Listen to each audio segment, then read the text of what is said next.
a bola passou pela barreira! Gol! Bola, posição legal, Mineiro bateu! Gol!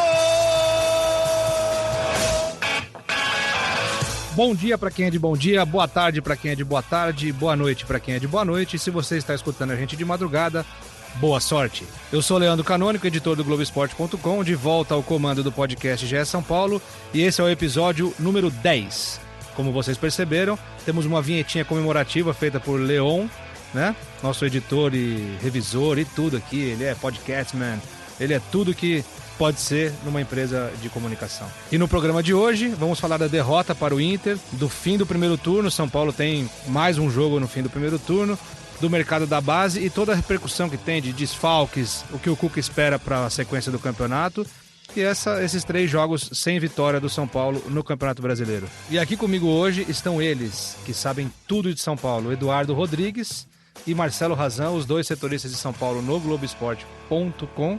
Eduardo é um cara muito legal e o Razan pensa muito mais com a razão do que com a emoção. É isso aí, saudades desses trocadilhos de Leandro Canônico. De volta hoje, vamos falar aí, dar uma cutucadinha hoje, fazer umas críticas, porque o São Paulo tá merecendo. Razan, dá o seu salve aí, já vamos começar com uma enquete polêmica aqui. Tava com saudade dos seus trocadilhos também, Edu, Leandroca, e ressaltar aqui a nova abertura do podcast do GE São Paulo. Pô, muito legal. Produzida, editada e idealizada por Leonardo M. Bianchi, você está de parabéns. Torcida Tricolor pode opinar também nas redes sociais pela hashtag GE São Paulo. Mas o São Paulino não tá pra brincadeira hoje, o fim de semana foi duro pro São Paulino, foi complicado.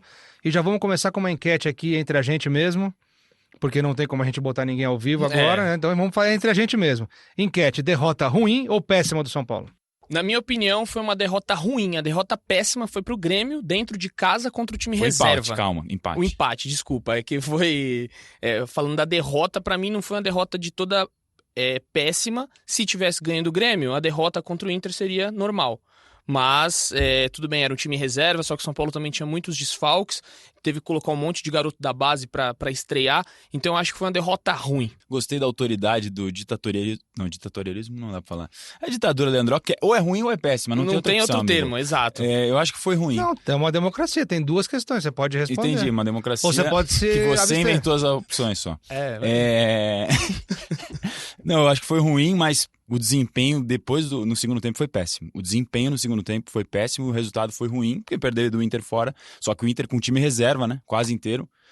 Os desfalques do São Paulo tornaram quase um time também reserva, então foi meio que time misto contra time misto, o Inter por opção, São Paulo por obrigação, porque tá com muitos problemas. Discordo dos dois. A gente já imaginava. Discordo dos dois. Derrota hoje péssima. ele vem que vem. E explico por que o péssimo. Pô, explique. A rodada, se o São Paulo vence, o São Paulo tá muito bem colocado. Tá numa situação muito boa pro fim do primeiro turno e começo do segundo. O Santos empatou em casa, o Corinthians empatou em casa, entendeu? O São Paulo poderia ter uma situação muito melhor se tivesse conseguido vencer o Inter.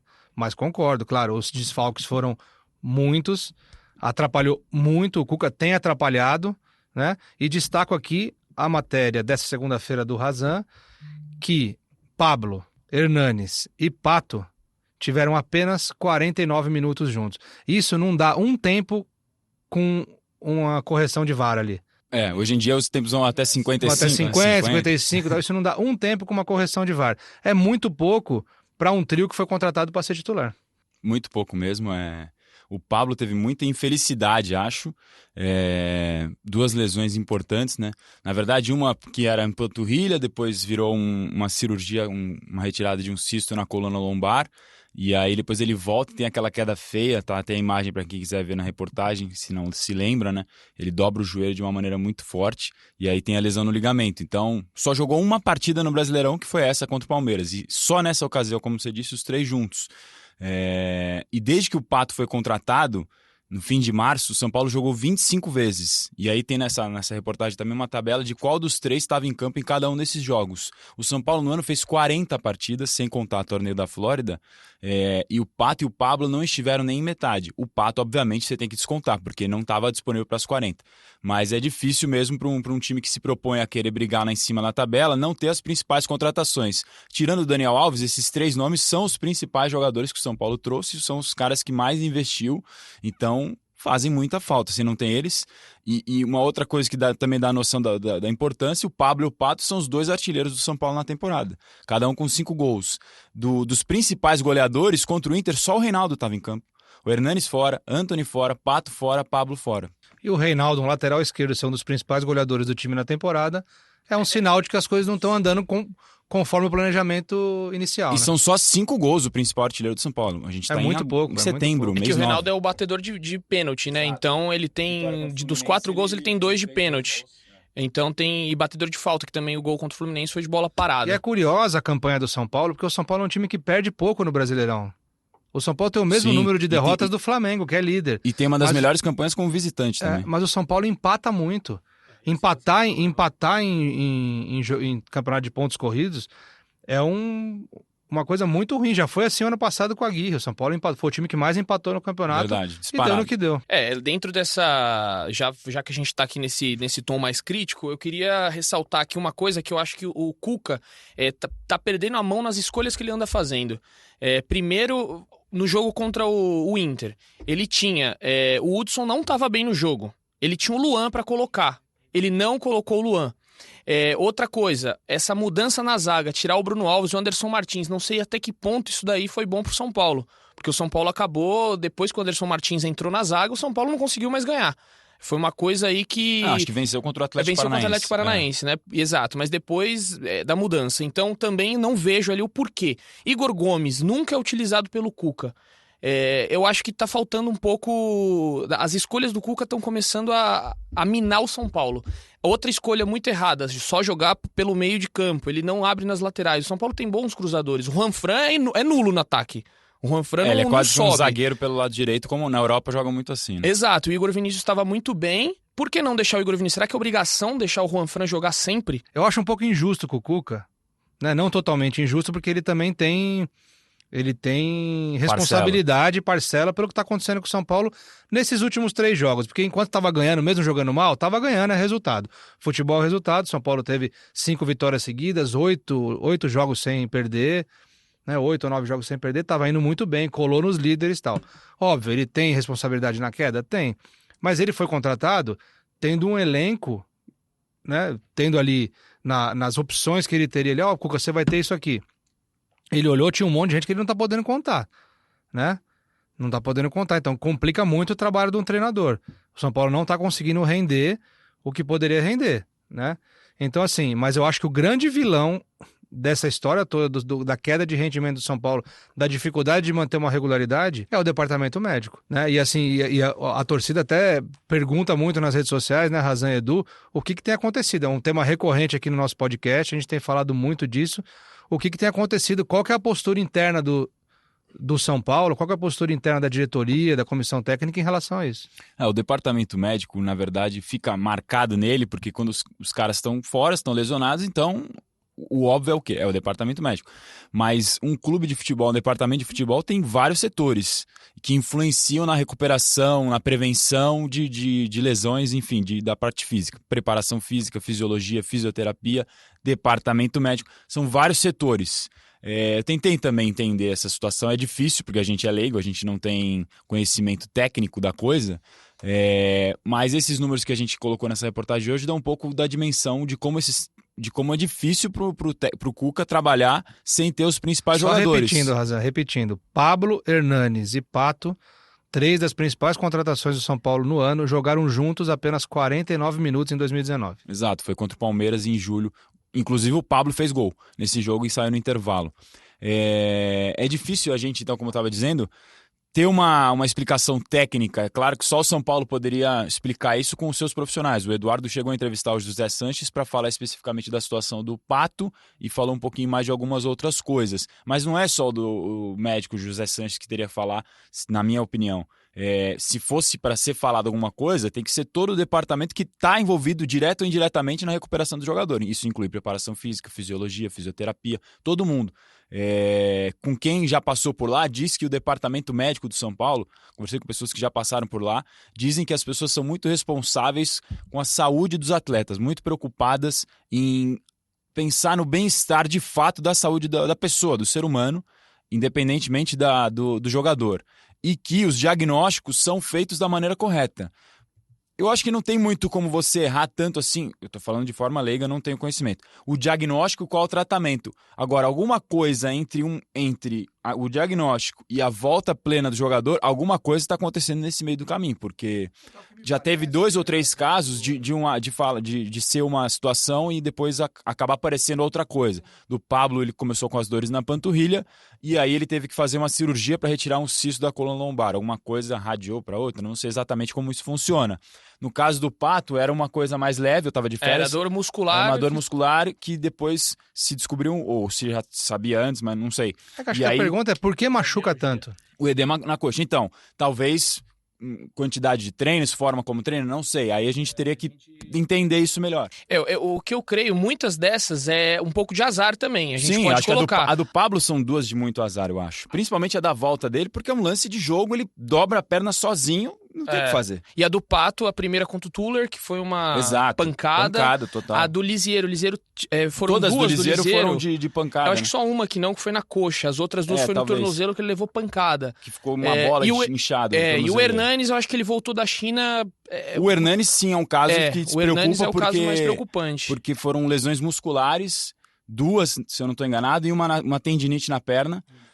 Sentiu contra o Palmeiras no Pacaembu, sentiu agora essa lesão grave que está deixando ele já 5 ou 6 jogos fora. E é um jogador já com uma idade um pouco maior, já passou dos 30 anos. E o torcedor tem muito viva a imagem do Hernanes de 2017, que arrebentou, salvou o time, liderou, colocou a bola embaixo do braço e resolvia pro São Paulo. E ele tá muito, mas muito, mas muito longe de ser esse jogador, nem sombra. O Hernanes não teve assim, se você Ainda fala bem que assim... não tinha VAR, né? Que ele botou a bola debaixo do braço. Não Se você... É difícil você lembrar 2, 3 jogos que o Hernanes arrebentou. Teve algum jogo que o Hernanes arrebentou assim, poxa, esse jogo... Ele fez o gol da vitória contra o Fortaleza, um resultado importante, 1-0. Mas o desempenho dele... Ele mesmo sabe disso, ele é o primeiro cara a se cobrar e tá bem claro. Ele até tem feito algumas postagens enigmáticas, ele sempre faz os momentos proféticos, né? Até me falaram pessoas que estão próximas a ele para não tentar decifrar muito, entender a cabeça, porque ele gosta de, às vezes, até meio que desabafar ali nas redes sociais, coisa dele com ele mesmo. Mas todo mundo tá vendo. E aí ele postou uma coisa que me chamou a atenção semana passada. Sem meias medidas, de forma geral. Sem meias medidas. Agora, ou vou explodir o mundo, ou serei explodido. Ou vai ou racha, algo nesse sentido. Ele me parece muito incomodado também, porque ele é um dos caras mais comprometidos com o São Paulo, tem um perfil de liderança, tem uma identificação com o clube e tá vivendo essa situação de não conseguir mostrar o que ele pode. É inegável isso, é inegável. Não tem, ele se cobra muito, ele é um cara muito comprometido, mas a temporada dele é nula até agora. Muito ruim. É muito ruim, não tem. É ou não é, Edu? Concordo. Eu não tava tentando lembrar aqui um jogo que ele foi o craque do jogo. Não teve esse jogo. Pelo que eu me lembro aqui... Pode ter tido algum outro que a gente tá falando, mas de forma geral, não tá entregando o que se esperava do Hernanes. E ele sabe disso, com certeza. Total. É isso aí. São Paulo, então, depois de 5 vitórias seguidas, colar na liderança, ficar bem próximo ali dos líderes. Perdeu do Vasco, empatou com o Grêmio em casa e perdeu do Inter fora. Uma sequência ruim, negativa. E o Cuca resumiu bem o sentimento depois da derrota contra o Inter. Vamos ouvir o que o técnico do São Paulo falou. Então, o torcedor, ele, por mais doloroso que seja e dói muito, você não ter essa arrancada, estar se distanciando dos times da frente. Nós já tivemos 11 pontos atrás, hoje a gente está atrás de novo, uma distância grande. Nós temos que fazer por onde recuperar, né? Vamos ter mais força de grupo a partir do próximo jogo e vamos nos recuperar.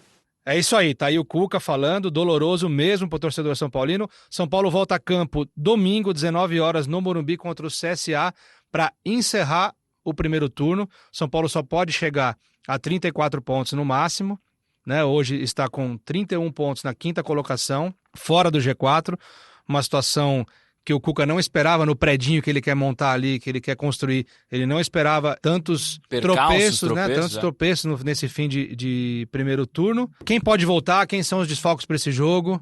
Como é que tá isso aí, Razan e Edu? Só pontuando uma última coisa, eu acho que assim, os desfalques fazem falta.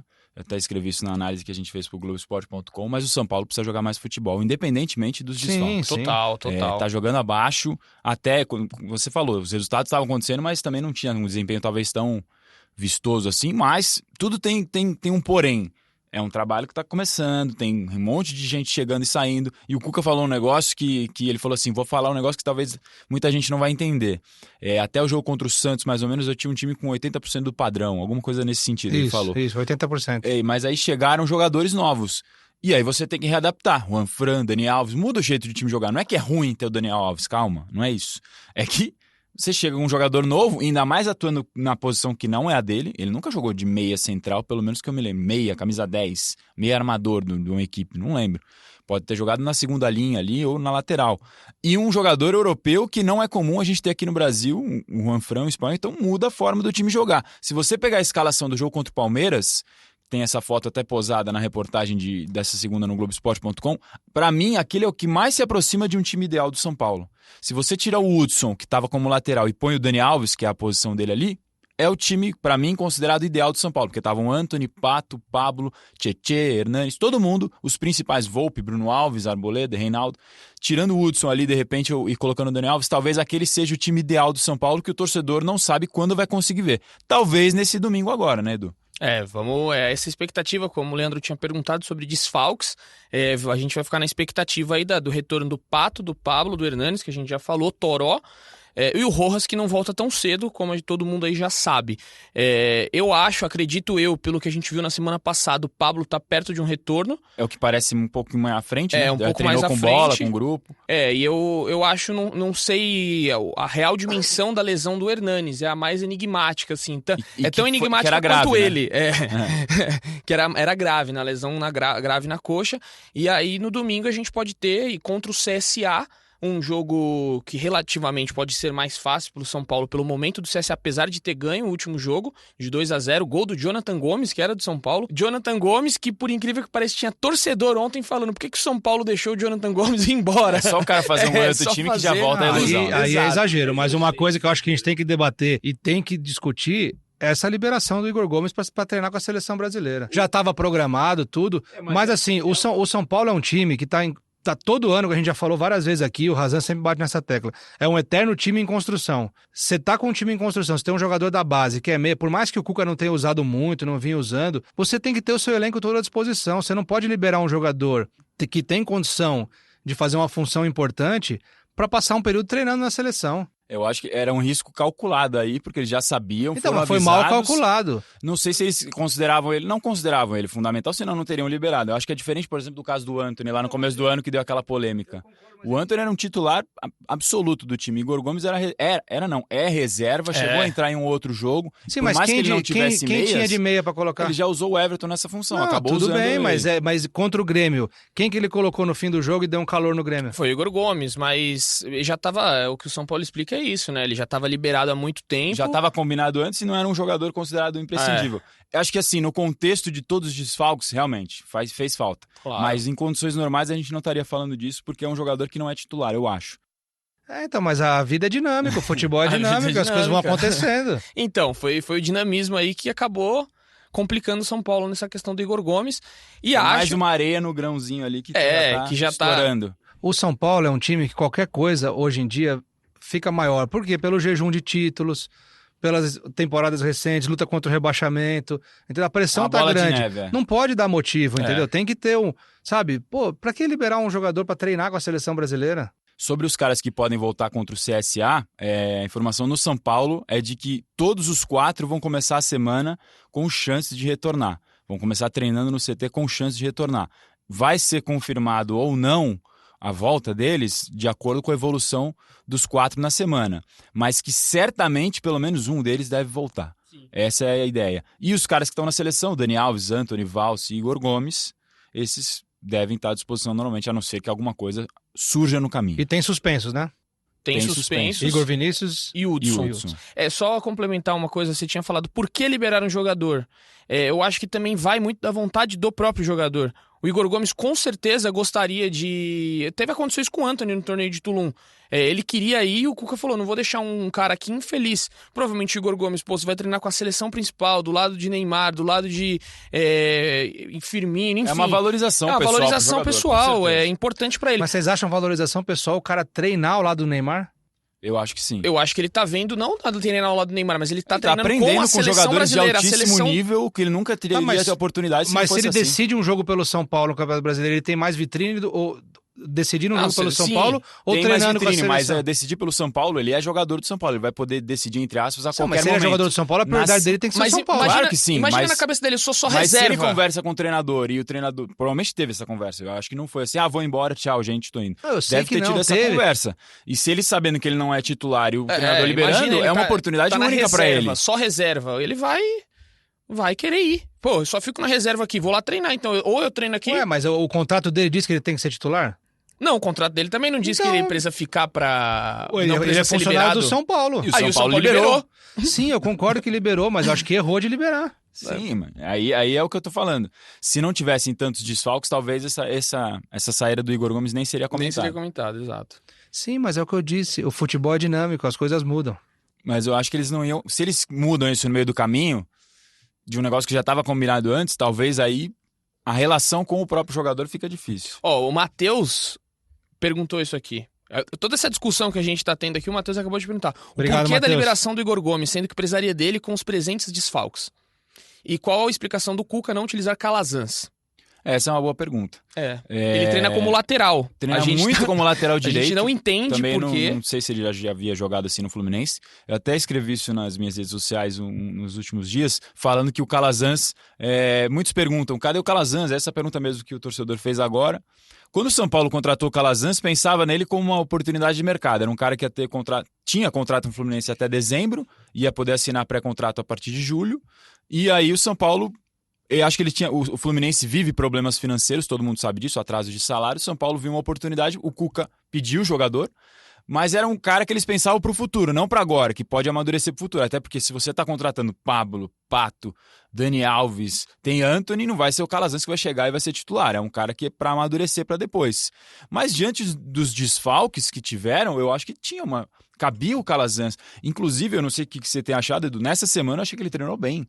Ele fez 2 gols num dos treinos de campo reduzido. Ele fez um lançamento numa jogada, ele deu um drible pela direita, lançou a jogada, inverteu pro outro lado, saiu um baita gol bonito. Enfim, ele tem condição de pelo menos entrar em algum jogo com tantos desfalques. Eu acho, minha opinião. Não sei qual que é o planejamento do Cuca para ele. Para mim, já poderia ter entrado, porque o Cuca preferiu treinar o Igor Vinícius, que não é um ponta de ofício, na posição, treinou como titular e acabou não gostando pelo jeito, porque não escalou ele, mas depois usou ele durante o jogo. E o Cuca, eu reparei também que no treino pegou um pouco no pé do Igor Vinícius, que ele queria que ele desse esse passe em profundidade com qualidade. Ele não estava conseguindo, o Cuca estava exigindo que ele melhorasse. Então por que não tentar o Calazans? Ele é canhoto igual o Antony, é bom não contra um igual o Antony, talvez não tenha a finalização que o Antony tem. Muito bom, debate de qualidade, um debate com informação e com opinião. É isso que a gente busca aqui no nosso podcast, acho que o torcedor também gosta. Repetindo, como sempre, acesse as nossas redes sociais, hashtag GE São Paulo, mande sua sugestão, mande sua pergunta, mande sua crítica, mande o que você quer aqui, quem você quer ouvir, você quer mais do Muricy, você quer ouvir um jogador, o que você sente falta no nosso podcast? Manda, porque a gente está, como São Paulo, a gente está em construção. A gente vai aos poucos se alinhando e vamos trazendo aqui um programa mais dinâmico e mais gostoso para todos vocês. Aproveitando, abrimos as nossas redes para uma pergunta. O São Paulo briga por título ou por Libertadores? A opinião de Razan, a opinião de Edu, a opinião de Leon, que fica nos bastidores, mas também tem opinião. E vamos ler e falar para vocês o que os torcedores disseram nas redes sociais. Razan. Não, Edu. Quem tiver disponível. Eu vou ler aqui a galera tem prioridade. Galera, a tua opinião. O Diego, a primeira minha é que o nosso ouvinte aqui é sempre assíduo, mas eu vou dar a minha opinião. Então agora fala do ouvinte. Tá bom, então. O Diego Coxinha é o primeiro. Briga por uma vaga direta na Libertadores. O time ainda não tem um padrão de jogo e muito menos entrosamento. O DM não colabora, inúmeras lesões em momentos decisivos. No papel, até brigaria pelo título, mas na bola ainda está longe do necessário para tal feito. Diego Coxinha. Diego, valeu, Coxinha. E aí, minha opinião agora. Eu já mudei essa opinião nesse podcast aqui. É isso que eu ia falar. A gente 3 respondeu vezes. no primeiro podcast. Mas o podcast, assim como a vida e o futebol, o podcast é Eu dinâmico. já nem lembro o que eu falei, pra falar a verdade. Nosso primeiro, eu lembro, os 3 foram Libertadores. É. No penúltimo... Depois que o Dani Alves foi contratado, Aí eu... a gente disse que Subiu de patamar, Subiu de brigava patamar. por título. Aí- Talvez. Não só o Daniel Alves, não é só isso. O time também, a sequência de resultados apontava pra isso. Se eu não me engano, o podcast que teve a presença de Felipe Diniz, a gente falou que era brigar por título. E agora eu vou mudar de novo, porque eu acho que briga pela Libertadores. o resultadista. Pelo que o Flamengo vem demonstrando, pelo que o Santos deu uma caída agora no campeonato, então acho que vai brigar também pelo título. E o Palmeiras, com a mudança de técnico, vem muito forte. Eu creio no Palmeiras que vem com força. Então o São Paulo tá ficando distante. Para dar essa arrancada agora vai ter que ser um segundo turno muito espetacular. Razan, a sua opinião e mais algumas coisas da rede social. Vamos lá. Libertadores, São Paulo Libertadores. Eu até escrevi, eu fiquei nessa dúvida quando eu escrevi outro dia sobre título, muita gente, você tá maluco, que briga por título, não sei o quê, é Libertadores, nenhum torcedor do São Paulo tá falando que briga por título, e hoje provavelmente vai ser unânime a opinião nesse sentido, a torcida tá machucada mesmo. Mais do que os desfalques, eu acho que tá faltando bola pro São Paulo, independentemente dos resultados, não tá jogando um bom futebol.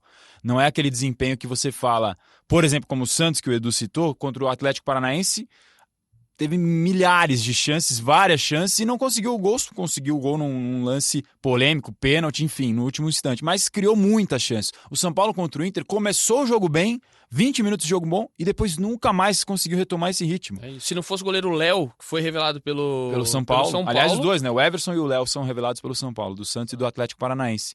Então, o São Paulo não está mostrando um desempenho que te faça acreditar que ele tem condição de atingir o patamar do Flamengo, que está muito acima dos outros, está muito acima. Então, além dos resultados, o desempenho me faz acreditar que o São Paulo briga por vaga na Libertadores. Agora, se esse fosse um trabalho que tivesse começado no início da temporada com esse elenco, aí sim podia brigar. Mais rede social, Edu. O Zureta. São Paulo briga por uma vaga na Libertadores. Com sorte, ficamos no G4, porque pré-Libertadores nunca mais. O nosso amigo aqui também, deixa eu pegar o nome dele certinho, Mantoves Rafa Mantoves. O São Paulo briga pelo G4. Tá respondido, é isso aí. Curto e grosso, tá certinho. Acabou. Mais alguma coisa? Ninguém fala título? Não temos título. Ninguém fala título. É o que eu realmente estava percebendo. O pessoal tá bem descrente com o time do São Paulo. Os resultados recentes influenciam nessa análise de opinião, né? 3 jogos sem vencer e 3 jogos sem fazer gols. Isso é importante ressaltar.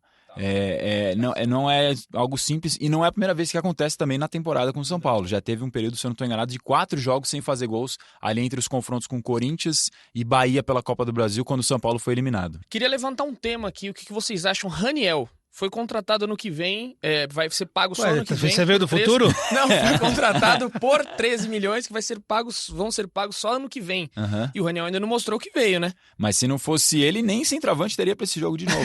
Pois é, mas... Porque ele voltou de suspensão. Eu acho que é muito cedo ainda. Cedo, eu também acho. eu acho que ele tem... Pra dar um veredito. Eu acho um bom nome, eu gosto do jogador. Queria só saber a e acho opinião que pode... aqui, né? Levantar a bola. Eu só vou dar minha opinião aqui na nossa enquete do Briga por Título ou por Libertadores. É importante. E eu vou continuar com o Briga por Título, eu vou dar um voto de confiança ao São Paulo, porque o São Paulo com o elenco completo, e eu lendo vocês, acompanhando o noticiário de vocês, tem a expectativa de voltar Hernanes, voltar Pato, voltar Pablo ainda aí, tem mais 20 jogos do campeonato. É muito jogo.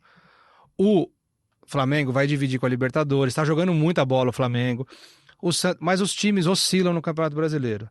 E o São Paulo, em 2008, a gente não pode esquecer, virou o turno 11 pontos atrás do Grêmio. Era outra época, outro elenco, mas no Campeonato de Pontos Corridos... Ele dá abertura para isso. Então, assim, o São Paulo tem que agora o quê? Recuperar seus jogadores, focar nos treinamentos, sabe? Fazer um time bem treinado para o Cuca poder usar as opções que ele estava usando como titular, como opções de surpreender, né? Ele já estava tendo as opções que ele tinha para surpreender, ele já estava usando já de começo do jogo. Tanto que nesse jogo entraram 2 garotos da base que quase nunca tinham jogado. O Sara jogou uma vez e então, o Fabinho assim, nem jogado tinha. Trabalhar para quê? Para nesse começo, tem que ganhar do CSA. Isso aí não tá nem... É obrigação ganhar do CSA em casa. Não tem, o CSA pode... não é falta de respeito, é a questão do campeonato. São Paulo jogando no Morumbi. Não tem dúvida nenhuma. Contra o CSA, tem que... Né, um time lá de baixo da tabela tem que ganhar. Né? E começar o segundo turno forte. firme, entendeu? Porque logo na terceira rodada ou quarta rodada tem o Flamengo. Né? É o confronto direto no Maracanã. Confronto direto no Maracanã. Lembrando que no ano passado ninguém esperava nada do São Paulo nesse confronto contra o Flamengo no Maracanã e o São Paulo ganhou. Gol do Everton. Enfim, a lei do ex. O São Paulo eu acho que ainda tem condição de brigar pelo título. Né? Tá longe, tá difícil, tá complicado? Tá. Mas tem condição. Pode ser que no próximo podcast eu mude de opinião, mas eu preferi... Porque assim como a vida, o podcast também é dinâmico. Eu só queria dizer aqui que o Leandro Canoni começou hoje com tudo batendo, né, forte, e deu uma aliviada no final. Gostei da participação aí do nosso apresentador hoje, foi... Ele voltou bipolar, né? Voltou um pouco bipolar, começou com tudo, mas depois falou, não, ainda briga por título. Cara, Só queria deixar o meu registro. A bipolaridade da vida é isso aí. É isso. É uma metamorfose ambulante, Rogério. Profetizando aqui. A simplicidade tá na complexidade. Que lindo, Senhora, meu Deus. começou. A gente vai embora com essa? Começou. Não vamos embora com essa. Queria agradecer ao nosso Leonardo M. Que ainda não opinou se é título opinou, Briga exatamente, Libertadores. é verdade. Vai lá. Cara, eu vou na linha do Leandro também. Acho que tem uma grande diferença desse ano para os últimos anos, que a gente não percebe que a gente tá em setembro, mas o campeonato tá muito no começo ainda. Muito no começo? Não, mas... Pô, acabou o primeiro turno, acaba o primeiro turno agora ainda. Tem muito chão ainda. O São Paulo tem que ficar no bolo, como diz Guardiola, parafraseando o homem. Fica no bolo até o final e no final que se decide o campeonato. Muito bom. isso. Vai, Já vou ceder meu lugar pra ele na próxima, eu não preciso mais vir. Será né? que o microfone capta a palma? Vamos lá. Palmas para Leozinho. É isso que é importante, é a participação pontual e precisa. Perfeito. Exato. Agradecendo a todo mundo que participou pelas redes sociais, agradecendo ao Razan, que fez uma correria para estar aqui hoje, ao Edu também, que antecipou toda a sua agenda para poder estar aqui com a gente hoje, agradecendo a todos da Globo que proporcionaram esse estúdio bacana aqui pra gente. Você pode ver que tá uma acústica muito bacana, muito gostosa. E lembrando que para escutar o nosso podcast, você pode ir em globesport.com/podcast e também nas plataformas da Apple, do Google e do Pocket Cast. A gente fica por aqui com o episódio 10 do podcast GE São Paulo e, como sempre, um beijo no coração e um abraço na alma de cada um de vocês.